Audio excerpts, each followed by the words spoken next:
পশ্চিমবঙ্গের রাজনীতিতে একসময়ের তৃণমূল কংগ্রেসের অন্যতম প্রভাবশালী নেতা শুভেন্দু অধিকারী আজ বিজেপির অন্যতম মুখ্য রাজনৈতিক ব্যক্তিত্ব হিসেবে পরিচিত।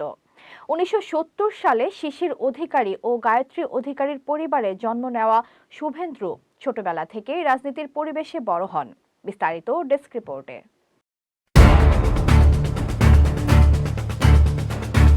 মাত্র 25 বছর বয়সে কাথি পৌরসভা থেকে কাউন্সিলর নির্বাচিত হয়ে তার রাজনৈতিক যাত্রা শুরু হয়। পরে তিনি ভারতীয় জাতীয় কংগ্রেস ও তৃণমূল কংগ্রেস উভয় দলের সঙ্গে যুক্ত থেকে ধীরে ধীরে রাজনীতিতে শক্ত অবস্থান তৈরি করেন।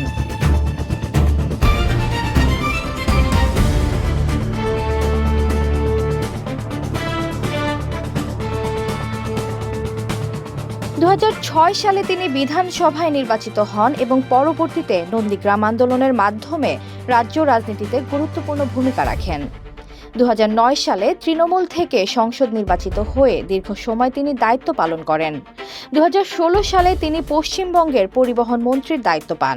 তবে রাজনৈতিক জীবনের বড় মোড় আসে 2020 সালের ডিসেম্বরে।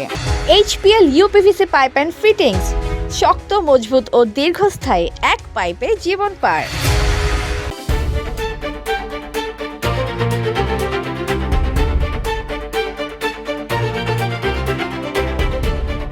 তিনি প্রথমে মন্ত্রিত্ব, পরে তৃণমূল কংগ্রেস থেকে পদত্যাগ করেন এবং অল্প সময়ের মধ্যেই বিজেপিতে যোগ দেন।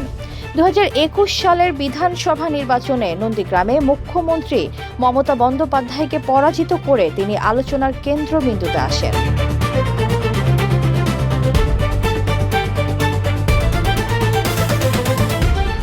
রাজনৈতিক বিশ্লেষকদের মতে শুভেন্দু অধিকারের উত্থান ও দল পরিবর্তন পশ্চিমবঙ্গের রাজনীতিতে এক গুরুত্বপূর্ণ মোড় সৃষ্টি করেছে।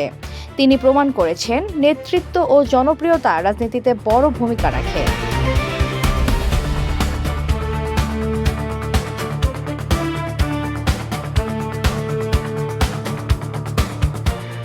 বর্তমানে তিনি বিজেপির অন্যতম গুরুত্বপূর্ণ নেতা হিসেবে পশ্চিমবঙ্গ রাজনীতিতে সক্রিয় রয়েছেন।